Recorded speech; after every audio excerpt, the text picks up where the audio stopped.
Hello friends, someday और one day के part 7 में आपका स्वागत है। तो फ्रेंड्स, ये वही टाइम था जब डॉक्टर जी टाइम ट्रेवल करके जोंग की बॉडी में रह रहा था। तो सायरू की डेथ के सिलसिले में पुलिस युनरू से इन्वेस्टिगेशन करती है और उससे पूछती है कि सायरू के पास तुम्हारी कुछ गलत तस्वीरें थी, लेकिन उसकी मौत के बाद वो तस्वीरें कहीं नहीं मिली। तो युनरू सीधे झूठ बोल देती है कि उसे इस बारे में कुछ भी नहीं पता है और पुलिस उसे जाने देती है। आगे पुलिस का असिस्टेंट पूछता है कि आपने उसे क्यों जाने दिया, वो सीधे सीधे झूठ बोल रही थी। तो पुलिस कहती है कि सायरू की मौत जिस केमिकल को इंजेक्ट करके हुई है, एक 8 हाई स्कूल स्टूडेंट को उसके बारे में नहीं पता होगा। किलर किसी केमिकल और मेडिकल बैकग्राउंड से ही हो सकता है। तो फ्रेंड्स, ये सच भी है क्योंकि डॉक्टर जी एक डॉक्टर है। तो जब जीवई और जून पूछते हैं कि पुलिस तुमसे क्यों पूछताछ कर रही थी, तो युनरू उनसे भी झूठ बोलती है और कहती है कि पुलिस कह रही थी कि मुझे सावधान रहना चाहिए, शायद मेरा अटैकर और वो किलर एक ही है। तो आगे जीवई को सुवान की सेफ्टी की चिंता होती है, इसीलिए वो उसे एक सेलफोन देता है। तो युनरू कहती है कि तुमने मेरे लिए इतने पैसे खर्च किए। वो उससे पूछती है कि अगर मैं अभी जो सुवान हूँ वैसी न रहूं और पहले जैसी हो जाऊं, मैं वापस फ्यूचर में चली जाऊं और वापस न आऊं, तो तुम क्या करोगे? जीवई कहता है कि ये तुम कैसी बातें कर रही हो, अगर ऐसा होगा तो मैं उस टाइम में पहुंचूंगा जहां तुम रहोगी फ्यूचर में। युनरू उसे ये कहकर किस कर देती है कि मैं यही हूँ और तुम्हें कहीं जाने की जरूरत नहीं है। तो फ्रेंड्स, जीवई को उसका ये सब बिहेवियर कुछ अजीब लगता है। उसे अंदर से फीलिंग होती है कि ये सुवान नहीं है। सुवान अंदर से ये सब देखती है और दुखी होती है। वो युनरू को ऐसा करने के लिए मना करती है, लेकिन युनरू उसकी बात नहीं मानती है। फिर आगे जीवई युनरू को स्कूल ले जाने के लिए आता है और युनरू खुश रहती है।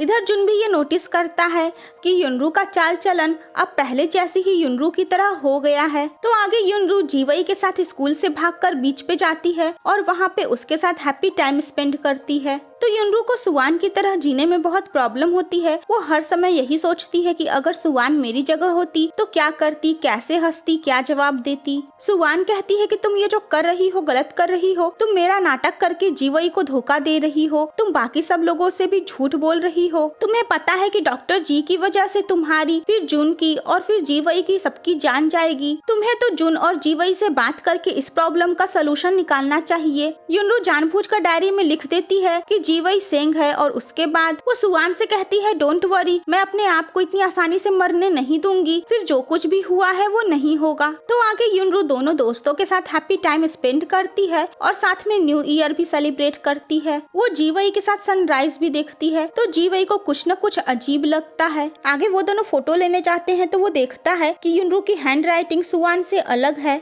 और फिर उनके बारिश में बिहेव करने का तरीका भी अलग है और इसीलिए आगे वो युनरू को अवॉइड करता है। तो जुन जीवई से पूछता है कि तुम युनरू के साथ ऐसा क्यों कर रहे हो? जीवई कहता है कि अब वो बिल्कुल सुवान की तरह लग ही नहीं रही है, वो पहले जैसी हो गई है। ये बात सुनकर जुन उसके ऊपर गुस्सा होता है और कहता है क्या तुम पागल हो गए हो? जीवई कहता है कि क्या तुमको उसके फ्यूचर से आने वाली बात पे यकीन नहीं था? तो जुन कहता है कि ऐसा भी भला होता है क्या? तुम्हें क्या समझ में नहीं आया कि उसने फ्यूचर वाली बात एक झूठी कहानी बनाई थी? वो बस तुम्हारा दिल जीतना चाहती होगी। युनरू ने बस तुम्हारे लिए खुद को बदलने की कोशिश की और वो कहानी बनाई, लेकिन कोई भी इंसान खुद को कब तक बदल सकता है? वो जीवई से कहता है कि तुम युनरू का दिल मत तोड़ो, लेकिन जीवई को तो यकीन था कि जो लड़की आई थी वो फ्यूचर से थी और सुवान थी और इसीलिए वो साफ साफ युनरू से बात करना चाहता है।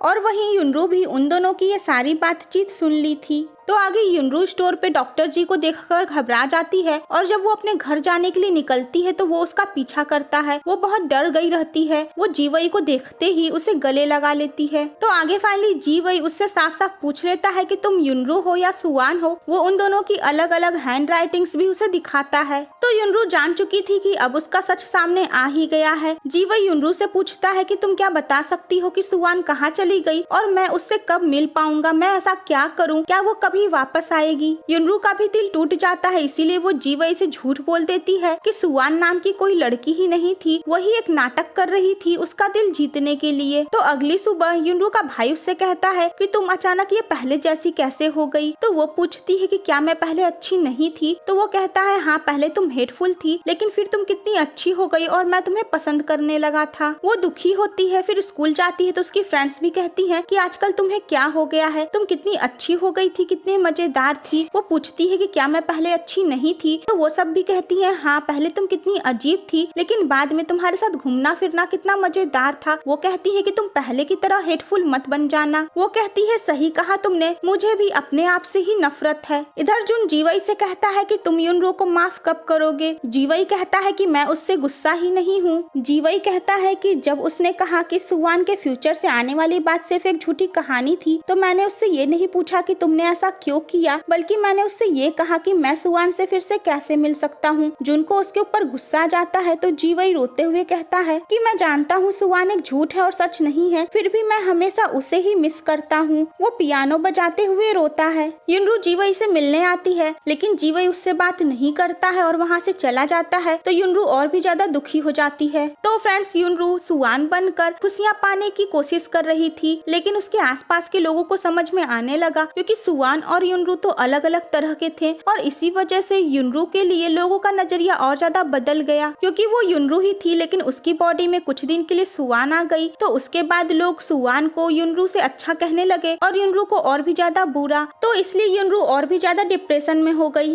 क्योंकि पहले तो लोगों को परवाह नहीं थी और वो भी अपनी जिंदगी जी रही थी, लेकिन अब तो उसकी जिंदगी में लोगों का नजरिया ही बदल गया। लेकिन सुवान के आने के बाद उसकी जिंदगी में इतना कुछ बदल गया। युनरू कहती है कि मुझे कोई भी यहाँ पर नहीं चाहता है, मुझे इस दुनिया से चले जाना चाहिए। ये सुनते ही सुवान उसे समझाने की कोशिश करती है कि तुम प्लीज ऐसा मत करना, मैं मानती हूँ कि ये सब कुछ मेरी गलती है। युनरू कहती है नहीं, मैं तुम्हें ब्लेम नहीं देती हूँ, आई एम सॉरी। युनरू इतनी हर्ट हो गई कि वो सुसाइड करने के लिए सोचने लगी, लेकिन फिर उसने सोचा कि अगर वो ऐसे मर जाएगी तो सब उसे और बुरा कहेंगे और कायर कहेंगे। उसे सुवान की मेमोरीज से याद आता है कि उसका मर्डर हुआ था और इसीलिए वो जाकर मिलती है डॉक्टर जी से। तो फ्रेंड्स, जुन का एक कान खराब था, इसलिए वो लोगों की लिपसिंग को भी पढ़ लेता है और इसीलिए वो युनरू को खुद से ही बातें करते हुए देखकर समझ जाता है कि वो सुवान का नाम लेकर बात कर रही है और मरने के लिए कह रही है। जुन भागकर उसके पास जाता है, लेकिन तब तक तो वो वहाँ से जा चुकी थी। जुन ये बात जीवई को बताता है और उसके बाद वो दोनों मिलकर युनरू को हर जगह ढूंढने लगते हैं। तो डॉक्टर जी को भी ये बात पता थी कि ये लड़की सुवान नहीं है बल्कि युनरू ही है, और वो तो मर्डर करने के लिए बिल्कुल तैयार था।